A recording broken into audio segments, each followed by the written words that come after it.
Well, I landed in Nashville, 7 o'clock. I'm here. A little bit of a day of flying, but that's okay. I got stuff done. I get to watch the horses race. Got a pretty good shock today when More Than You Know was a winner in 150 and 4. Obviously, the horse was coming on since we put him on Lasix, and man, he certainly looked good today. It's always nice, right, to have those kinds of surprises, especially coming off such a good week. We had a great night the night before, and a lot of question marks coming into today. Swinging Senorita, she lost her left front shoe in the warm-up and put it back on. Usually when a horse loses her shoe, especially a trotter, you can hear them. They'll reach up, click, and you can hear them grab the shoe and it'll come off. I just happened to catch it out of the corner of my eye. Something scoot past me going around the first turn. I looked down and I said, it's the same shoe, left front shoe. So I don't know what went on there. She must have. I still never heard her take it off there either. But either way, she trotted. She trotted a good mile with 3 shoes on. She could have had 1 shoe on or 6 shoes on. She wasn't going to beat that filly on the front end. Raced really, really well. And it was a good trip for Swing Senior. I tried him coming out of the gate. I said, Chris Page is not a stupid. He's not a dummy. Smart guy. So I said, maybe I can put him in a bad spot going into the first turn, he'd make a break. Or if I get over to the front and he doesn't remove, tries to be cute with the filly, and then Donnie comes first over. Now I got him locked in, but he never would have let that happen. But I had to try him. It was really the only chance in the world we had to beat that filly was to put him in a bad spot. I tried my best to do it. Didn't work. He drove his filly perfect, and she's a better filly. The good thing about Senorita is she's handy, right? Yolanda, you saw her in the second division, just a freak. She's the best filly in the division. Her and Burke's filly are head and shoulders above everybody else, and there's nothing wrong with that because Swinging Senorita is handy. Yolanda is not handy. You put her in an 8 or 9 horse field, she gets a little traffic trouble. She could get herself in some trouble. And then Burke's filly again happens to get in some trouble. Who knows? But Swinging Senorita's got so much tactical speed. Leave, sit, follow. There'll be a time when we jump up and beat those fillies. I guess the good news is they're probably going to race with one division all year. I would suspect that mile and 53 will clean that division out somewhat. I suspect you're going to see probably a 6, 7, 8 horse field, one division going for, I assume, 100,000 for the rest of the season. For those fillies, the bad news is we have to race against Rosa and Yolanda and Burke's filly. But that's racing. It's nice to have the best, but it's also nice to have a really good horse, and she is a good horse, and she's going to continue to pick away, and make, mark my words, we'll get them once in a while. We'll get up and beat them, but for now, it's just going to be manage her best we can, do the best we can. Easy on herself. She's getting sounder, feeling good. That right line, all we did was add a Murphy blind and work on that right front foot. Jason did a great job because she was perfect today. Steered good, raced good, did everything right. Very, very happy with her. And then to watch More Than You Know go out and win 50 and 4 wrapped up, it was impressive. That's exact. And he's only, because it's so hard to stake 3-year-olds. You can either go regionally or you got to go a little deeper, and I didn't go any deeper with More Than You Know. He's only staked to everything in Pennsylvania, and by everything I just mean the sire stakes. So you watch the horses go out and win in 50 and 4, and you're like, maybe I should have.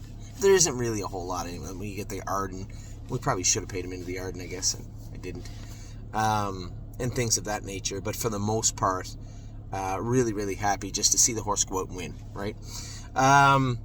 And then we saw Patrick DePrana. A couple of people messaged me and say, oh, Mitchell Cushing drove the horse bad, or what was wrong with Patrick DePrana? Nothing is wrong with Patrick DePrana. Mitchell Cushing did nothing wrong. That's the shitty part about racing on a half-mile track, a track like Saratoga. You see them leave 4 wide into the first turn. You're like, wow, this is short field. We're going to get hot fractions here. We're going to get an honest run at them with Patrick. And then the quarter flashes up 28 seconds. At that point, it just turned into a parade. There wasn't a race anymore. Guy come first over. How in the open can you get to the quarter in 28 flat in a track like Saratoga and then get to half in 57 and 4? The race is over.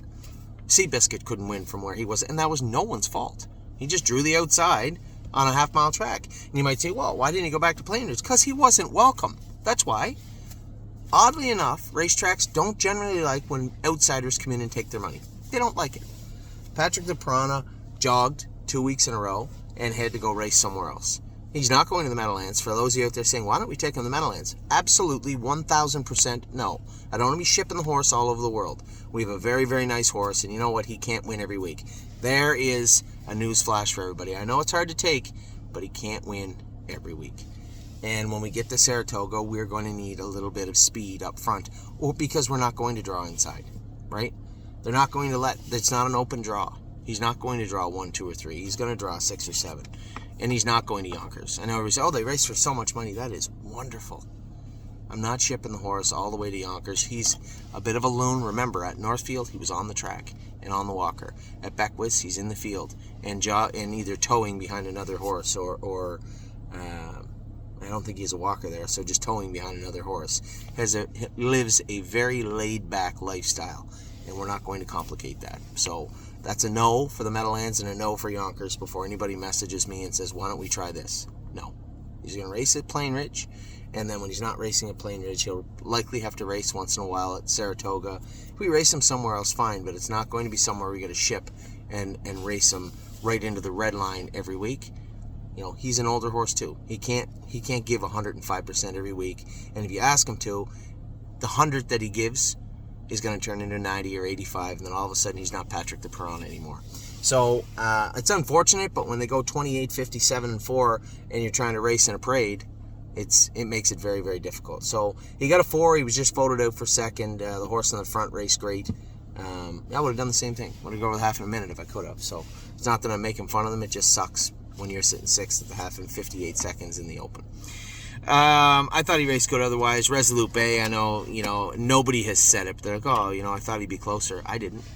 You can't get a horse's face smashed in 3 weeks, and we went over this when everybody was saying we got to rest him, got to have him ready. I want everybody to remember this next year. There is no gimmies. There are no cakewalks. We'll rest him and then steal all that money in the spring. There'll be no thievery at Mohawk, I can assure you of that. So you have a Derek Castle, the filly that we sold for $250,000 2 years ago, second, Mischievous Rose, and then Explosion, and all those are good horses. And, you take some of the killers out of there and mix in a bunch of okay horses, then Resolute Bay is going to find his best stride. But, I had said it last week too. It's just a tough spot to be in. There's nowhere to really race him except here. And we were hoping that, maybe he could follow and maybe get up and beat one, and it didn't work out that way. I'm glad Jody kept him trotting because he was in the same place I was with him last week when he made a break on me. So I'm at least glad that Jody kept him trotting, and hopefully he can drop down a little bit and we can get this guy moving. But did not work, did it? The Graduate, it just happens. It's nobody's fault. We had no way of knowing until he was already into his resting, and he needed to be rested anyway, so it's not like, oh, we shouldn't have rested him. We had to rest him. I'm going to drive down the road now. We got 3 more to go tonight. I think Cintra's our best shot. Haunted House, tough spot. He's not like, oh my God, he's in tough. No, he's got a shot, but it's a tough spot to be in. Those are tough horses. And then when it comes to, let me see, Haunted House, there is one more. Cintra, Haunted House, there is one more in there. Hate when I can't get it. Whoever it was, I know they were middle of the road. I think Cintra's our best shot coming up later on. But you know what? It's been a great week. It's been a great run. And I don't think anybody has raced poorly. The only poor starts we had this week were the 2 horses at Northfield, and they were both sick. So hopefully they can bounce back. We drew bloods on Brace for Landing. Some stuff to work on there, I believe. Dominic had sent me the message with the bloods. Some things they want to work on there. Renegade Gypsy, still some stuff to work on. There was some old AST, some old muscle count stuff in there that Mario's got to work on. He called me also to say, hey, this is what I think we're going to do this week. And I saw the AST on the horse, and so he's on top of things. That's good. There was one other blood come in. Oh, Crantini's was good. So with that, I'm going to let you guys go. I'm going to get on the road now. I got a Dodge Charger or Challenger, so I guess this thing feels like a speeding ticket waiting to happen. So we'll try and keep the big boy contained here going down the road. I got to head down to Nashville, get a bite to eat, and then turn in for the night. Long day, but a great day. Senorita was great, and as good as she was, more than stole the show. The horse looked amazing. Great job by Tim Twaddle. Great job by Yannick and Mario getting the horse ready, by the way. And Emily, I know Emily wanted the horse back. All our caretakers love the horses. And that's really, truthfully, that's why we have luck. We have people that love their job, and we people that love coming to work every day, like our caretakers. And I know Emily wanted the horse back. Unfortunately, he's too good. He's too good to go back now. He's dialed in. He's going to be in the grassroots and the stake races in Pennsylvania, but you'll see him again, I'm sure of that. So with that, tune in. We still got 3 more. Good luck to everybody racing tonight, and then tomorrow I'm super excited to race Horn Player here and Stay Special, of course, Tailgate Buzz, but he's going to be paint by numbers, get the 10-hole, try and find a trip, and he can beat them. He's good enough to beat them. I said to Tim, you're doing a great job with Austro Hanover, great job with More Than You Know. Tailgate Buzz will be coming back your way before the June 3rd stake race, and then we have some 2-year-olds we'll be working on also. So that's what's going on right now. I'm going to head down the road. It's an hour, give or take, an hour to Oak Grove Racetrack from right here at Nashville Airport, and I'm going to take off right now. Take care, everybody.